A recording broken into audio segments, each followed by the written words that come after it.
Professor, boa noite.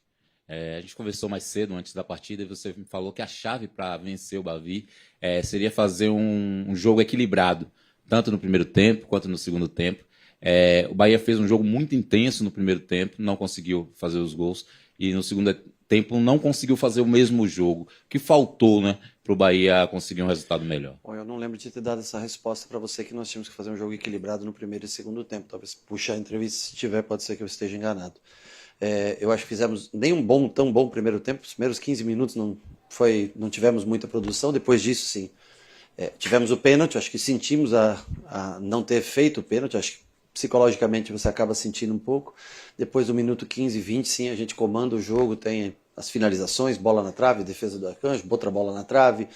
E a gente tem o controle praticamente total do jogo, né? Inclusive, quando a gente toma o gol, um gol muito parecido com o gol do jogo passado.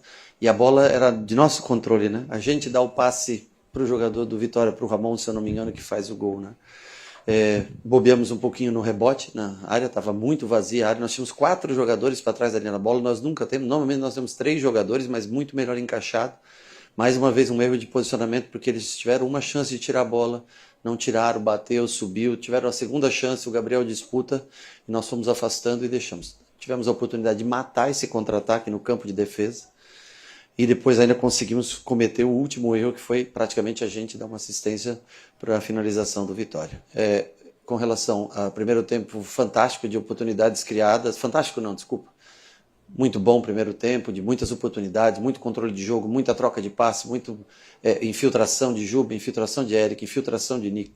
Fizemos tudo que podia ser feito. Acho que no segundo tempo o time perde um pouco de energia, caiu um pouco, não foi tão brilhante quanto o primeiro tempo, mas nós poderíamos ter decidido o jogo. As oportunidades que nós tivemos de gol no primeiro tempo já poderia ter sido decidido o jogo. Concordo com o primeiro tempo, foi bem melhor do que o segundo, mas mesmo assim, ainda no final, até o último lance ali, tivemos um chute do Everaldo que bate no zagueiro, não me quem que bate ali, depois sobra para o Gabriel novamente, mas o time cansou um pouquinho no final do jogo. Acho que correu bastante durante o jogo, hoje com menos peças para se trocar, mas acho que foi a dedicação de todos, não posso reclamar, mas aquele velho, né, de cria bastante, tem grandes oportunidades, não consegue concretizar, não consegue finalizar o jogo, e aí a gente acaba saindo descontente por um jogo melhor jogado que o adversário, bem controlado, de passes, de infiltrações, mas que não consegue fazer o segundo gol para matar. Nós temos muita dificuldade, o gol ainda é uma dificuldade para a gente.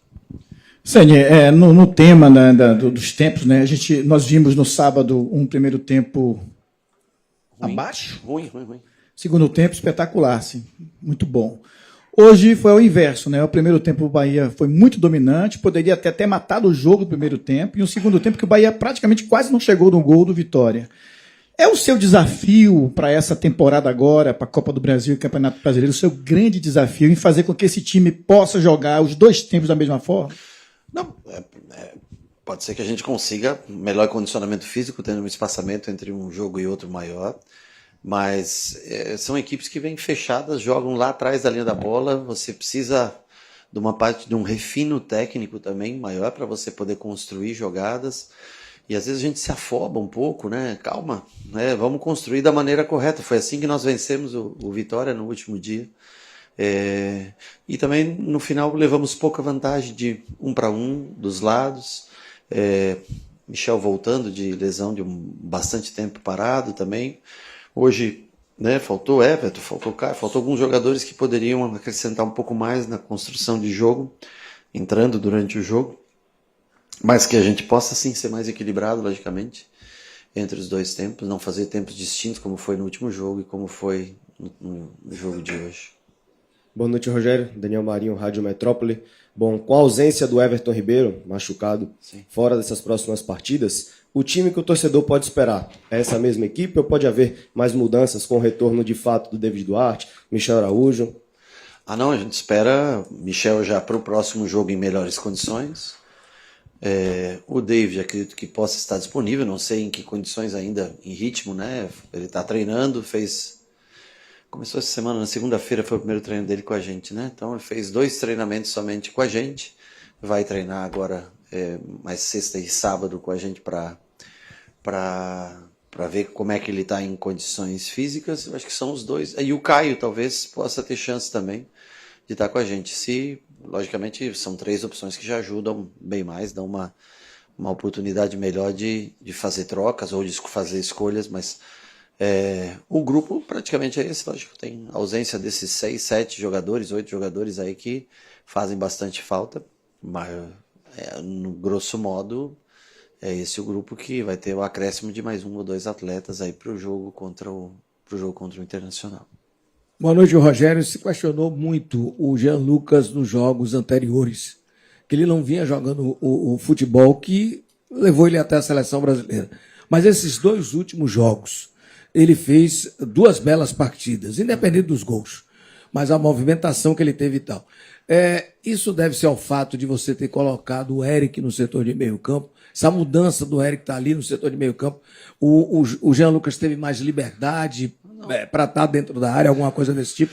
Honestamente, eu não creio. Ele tem a mesma liberdade sempre. Quando não é o Eric, é o Nico que joga ali. Também é muita força física, né? O Caio vinha jogando antes, dá uma qualidade técnica maior. Eu acho que chama muita atenção para um volante fazer 3 gols em 2 clássicos. Isso chama bastante atenção. Isso condiciona muito a avaliação, né, do jogador. 3 gols em 2 jogos para um 8, um cara que joga de 8, de ponta de tripé, volante, meia volante, como vocês queiram. Eu acho que isso chama bastante atenção. E ele, ao menos, demonstrou bastante energia. Tomara que ele volte a atuar, né, em constância, independente dos gols, como você falou, mas tomara que ele volte num ritmo cada vez maior. Hoje, praticamente no meio-campo que começou, né, que a gente começou com esse meio-campo, só sobrou ele no jogo de hoje, né? Caio e Everton estavam fora. Eric, acho que faz uma função, né? Ele consegue também infiltrar, porque Nico muitas vezes vem por dentro jogando nessa função, para ele poder ter liberdade para entrar. Aí tivemos Nestor, hoje jogando praticamente na função do Everton, né? E aí só tínhamos o Michel para 20 minutos, 25 era o recomendado, e o David, né? Que ainda é um pouco jovem ainda para entrar no jogo. Mas eu acho que ele foi bem, e os gols acho que potencializam logicamente as avaliações. Eu acho que ele foi bem, mas os gols acrescentam muito para ele nesses 2 jogos. Boa noite, professor. O Juba surge como lateral esquerdo e vai jogar na linha de frente do campo, onde ele tem até um bom momento da carreira na equipe do Sport, mas no Bahia o Rogério recoloca o Juba na lateral e ganha um lateral esquerdo, a ponto de ser convocado. Esses 2 jogos do Nico sendo utilizado na lateral direito é algo que possa ser repensado, Rogério, de ter mais um Nico pelo lado direito, atuando ali como um lateral direito, quem sabe, e até se firmar na posição? Cara, eu acho que ele foi bem nos 2 jogos. O Nico, quando foi para o lado, o Nico foi bem nos 2 jogos e ele dá uma facilidade, porque ele também é um jogador, como é acostumado a jogar como volante, ele também consegue vir para dentro e alternar bastante, dar mais uma alternativa de jogo, né? Então vamos analisar. O Roman tem mais uma característica de passar perto da linha, mas como a gente tem jogado a maioria dos jogos com 2 pontas abertos, e os nossos pontos, tanto o Kiki quanto o Ademir, gostam bastante de jogar com o pé na linha, né? Vamos dar uma analisada. E Juba, eu acho que é o jogador talvez mais regular nosso nos últimos tempos. É um jogador que produz bastante ofensivamente, seja na primeira linha ali junto com, hoje no caso, o Eric, como muitas vezes também na segunda linha, aberto pelo lado. Enfim, é um jogador que tem liberdade, tem boa qualidade técnica, bom passe. Eu acho que é o jogador mais regular nos últimos jogos do nosso time. Mas pode mudar essa posição? Do Nico? Se ele pode ser efetivado assim? Cara, eu acho que não é impossível, mas ao menos momentaneamente pode ser que ele continue. Eu não sei, vamos analisar para o próximo jogo. O quanto nós precisamos dele como primeiro volante, ou se o Eric pode executar essa função. O Eric pediu para sair, hoje ali estava bem cansado, o Eric estava indeciso entre tirar ele ou o Jean Lucas, né, para a entrada do Michel, mas ele falou, não aguento mais que 5 minutos, e aí eu tirei ele do jogo. Mas vamos analisar como que joga o Inter. Eu vou começar a ver. Eu até assisti um pedaço de Inter e Atlético Mineiro. Estava assistindo antes de começar o jogo, estava assistindo um pedaço, mas vamos dar uma analisada no Inter. Eu acho que hoje jogou com 3 zagueiros, eu dei uma olhada ali, mas vinha jogando mais em linha de 4. Vamos ver como o Inter se posiciona, joga para a gente preparar o time para domingo, mas não é impossível que ele jogue novamente nessa função. Acho que ele foi relativamente bem na função. Rogério, boa noite. O Bahia com a posse de bola, com o Caio, com o Everton, você vê mais uma cadência de jogo. Como é que foi para você reinventar esse time nesse jogo principalmente, mas também no segundo tempo, com essa saída do primeiro homem no meio de campo? Você não vai ter o Everton e o Caio, você não vai conseguir simular, mas nós temos trabalhado bastante isso. O Nestor tem boa qualidade técnica, o Eric, quando a gente põe o Nico de volante, a gente nota que o Eric pode ser o primeiro volante. Você quer completar? O Juba ajuda, ou o William vem flutuar, Juba por fora, um segundo atacante à frente, a gente tem a variação de acordo com o adversário. Eu acho que até fizemos um bom jogo de construção, principalmente no primeiro tempo, quando tivemos bastante energia. Tanto o Eric quanto o Nico sofrem um pouco para receber essa bola de costas, que é a facilidade que o Caio tem. Em contrapartida, eles te dão mais infiltração, entram mais na área, pisam mais na área, conseguem atacar, mesmo vindo de uma segunda linha, conseguem atacar a área adversária. Então, são características distintas, mas eles trabalham há muito tempo. Agora, não é a principal característica nem do Eric nem do Nico a armação, e sim muito mais o Eric, as infiltrações, e o Nico, sem dúvida nenhuma, a marcação, como ele cobre espaços, ajuda bastante. Apesar que, como o Puco falou aqui, eu acho que o Nico fez 2 bons jogos nessa função de terceiro homem. Rogério, boa noite.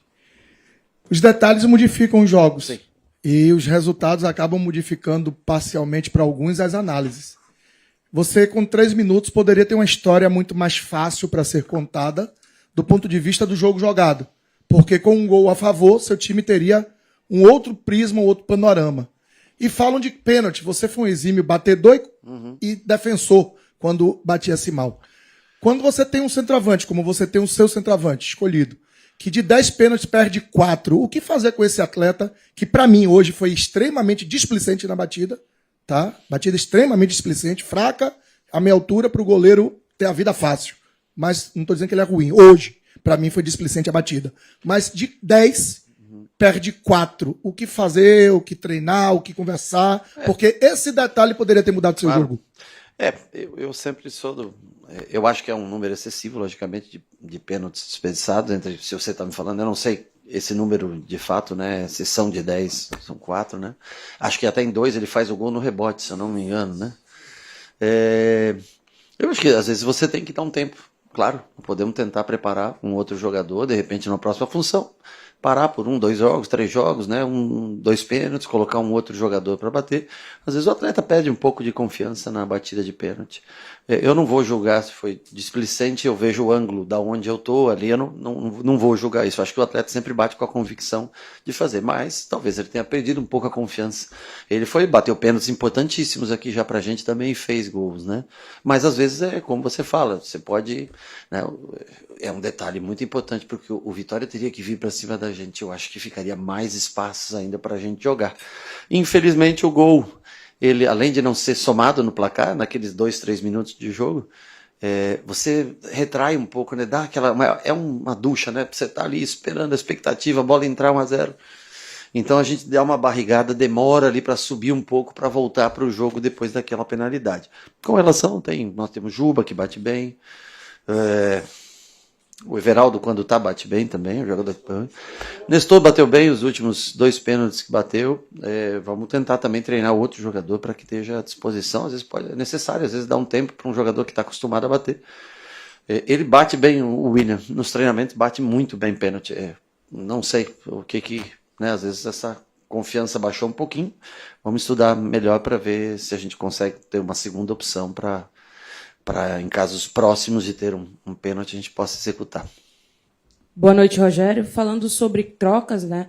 No segundo tempo você alterou o trio de ataque do Bahia no jogo. Eu queria que você fizesse uma avaliação do desempenho de Everaldo, Sanabria e Ademir nessa segunda etapa. Puxa vida. É injusto, porque você vai falar de um momento onde nós não conseguimos chegar tanto no ataque. Seria Eu sinto que o Ademir perdeu um pouco a confiança, tá? Caiu, e eu acho que é normal, ele sentiu talvez o que aconteceu na pré-Libertadores, mas é um jogador importantíssimo pra gente. Se não começar jogando próximo, vai entrar no outro, e vai ganhar confiança. Nós precisamos dar confiança. É um jogador que decidiu muitas vezes a nosso favor. Sanabria tá tendo mais minutos. Acho que tanto ele quanto o Pulga tem que levantar um pouquinho mais a cabeça, soltar um pouquinho mais essa bola, mas o Pulga hoje numa pressão conseguiu o pênalti, né? Foi numa pressão do Pulga que nós fizemos. Sanabria tem bom drible, bom 1 contra 1. Eu acho que é ganhando ritmo o jogo para que a gente possa sempre ter descansado um jogador para entrar e continuar dando esse jogo propositivo pelos lados que a gente tem. Mas é injusto se fazer uma avaliação assim dos três, porque nós criamos menos no segundo tempo do que na primeira etapa. E não é só culpa dos três, acho que o meu campo cansa e também baixa um pouco a condição para que esses pontas possam se sobressair. Boa noite, Rogério. Eu queria que você falasse sobre a ausência de Everton Ribeiro e a situação dele, porque provavelmente ele vai ficar ausente por mais jogos. Acredito que sim, eu não sei se foi divulgado o tempo ou não, né? Mas ele teve um incômodozinho na posterior, pode ficar ainda mais 2, 3 jogos. Acho que fora. É um jogador, logicamente, diferente, que ajuda muito na criação pra gente, né? Além da referência que ele é dentro do campo, mas nós temos que acostumar e temos que nos virar sem ele, temos que fazer. Eu acho que fizemos um bom jogo em matéria de produtividade. É que, logicamente, como o resultado não veio, aí a gente se ressente mais a falta dele, lógico, eu entendo. Mas substituir ele à altura, ninguém vai conseguir substituí-lo dentro das características de jogo dele. Agora, de outra maneira, nós podemos ter um pouco mais de energia, né? Mas a criatividade, o talento dele é praticamente insubstituível. Boa noite, professor. Hoje a gente teve membros da CBF acompanhando a partida, né? E tendo a oportunidade... A da comissão, você fala? Isso, exato.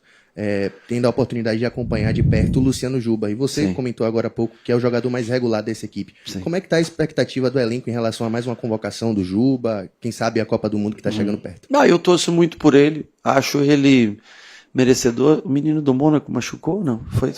Machucou, né? O Caio, né?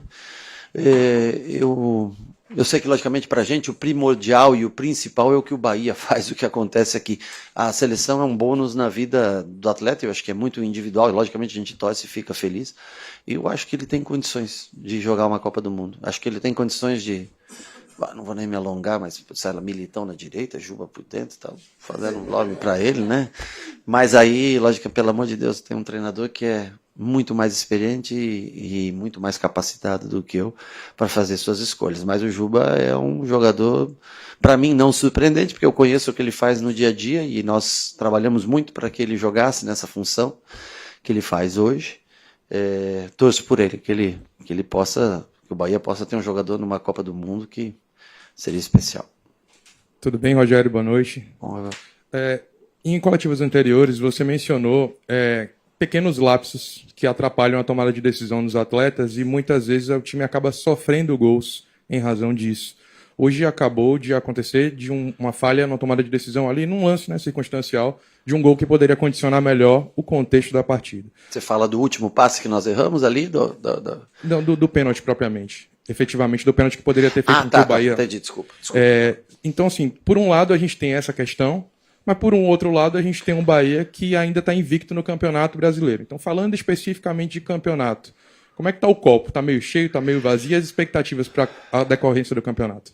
Tá meio a meio, cara. Eu acho que para quem quer chegar na parte de frente do campeonato, o Campeonato Brasileiro já foi aquele campeonato dos 66%, dos 2/3 de aproveitamento. Hoje ele já não é mais. Hoje Palmeiras e Flamengo, eles dificilmente, eu sei que agora momentaneamente o próprio São Paulo tá funcionando? O próprio São Paulo está acima disso, mas se você quiser pensar lá na frente é acima de 70%. Você tem que fazer 7 pontos de 10, você tem que fazer 11 pontos de 15. Então, se a gente quiser continuar nessa briga, só nos resta um resultado. Em blocos de 5, por exemplo, que é mais do que eu calculo, assim, né? Nós temos que aumentar a nossa pontuação. Hoje era um jogo mais provável de se vencer do que fora de casa, mas esse ano a gente parece que mudou um pouco, né? Não consegue mais encaixar o 100% em casa e vence fora. Eu acho sempre mais difícil você vencer fora de casa, mas não conseguimos fazer o nosso trabalho, o nosso dever de casa, porque para uma equipe que quer chegar, quer bater campeã, ela tem que, não poderia ter perdido esses pontos no dia de hoje. E eu acho que produziu para tal. Mas entre produzir e conseguir, há um espaçamento muito grande. Então, é o que eu falei para eles agora. Não adianta, é muito legal saber que nós produzimos e tivemos todas as oportunidades e chances de vencer o jogo. Mas nós temos que fazê-lo, nós temos que concretizar isso, porque senão nós vamos ser sempre avaliados no final pelo resultado, né? Às vezes até quando joga mal, avalia-se pelo resultado. Eu espero que a gente consiga melhorar nosso aproveitamento. Mas é um campeonato muito difícil, muito parelho, você vê, não tem... Assim, eu acho só que nós dominamos por completo o jogo hoje. Diferente até do último jogo, o primeiro tempo foi muito ruim. O segundo tempo, mesmo abaixo, nós continuamos com controle total do jogo. Eu não lembro de uma finalização assim, a não ser... Né? Então, mesmo no último jogo, todo mundo fala, não, porque o Vitória foi muito melhor no primeiro tempo. Eu vi o jogo todo depois. Vi em casa, no computador, vi na tela grande no CT. Cara, foram uma finalização do Ramon no primeiro tempo e o gol. E o que mais no primeiro tempo? Assim, a única diferença é que nós não conseguimos chegar ao gol do Vitória no último jogo. Tivemos controle, mas não conseguimos chegar ao gol do Vitória. O Vitória marcou muito bem. Então, assim, nós nos propusemos sempre a jogar, ser o condutor da partida, ser o time que tivesse sempre o desejo da bola, de controlar. Hoje nós somos muito mais eficazes do que no jogo que nós somos campeões e ganhamos o jogo, mas não conseguimos concretizar aquilo que a gente mais tem dificuldade, que é o gol. Infelizmente, nós temos que reconhecer. E olha que nós temos chegado muito ainda com os nossos... Você vê que os chutes foram Eric, eu não lembro quem que pegou aquele rebote que deu na trave, foi Nestor? Eric de novo, as duas foram Eric, Jean Lucas fazendo 3 gols. Então nós estamos devendo para nós mesmos mais gols. Se nós não fizermos isso, se não melhorarmos nisso, vamos ter dificuldade sempre em vencer jogos. Boa noite, gente.